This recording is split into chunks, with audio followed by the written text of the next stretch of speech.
تراب صاحب وفات شو. انا لله و انا الیه راجعون.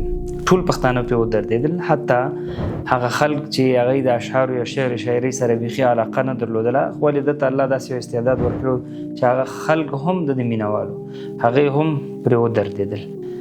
د افغانستان خلک حتی د نړۍ په کونج کې کاغه سیاستمدار او کاغه دهقان او کاغه محصل هر څوک چې و، خو چې د تراب صاحب شعر چا یو ځل اورېدلی و هغه پرې ودرېدل، واقعا د زړه نه پرې ودرېدل. زه خپل ځان درته ښیم، د خپل یو شعر کې ویلي و که نه، د تراب صاحب د مرګ وصیت وایي د تراب د مرګ وصیت په غور واورئ، د دې کلي او ښاریو پوښتنه وکړه، دا ټک د سیند پر غاړه غاړه ولاړ شه، د خټکو یوسفزو پوښتنه وکړه،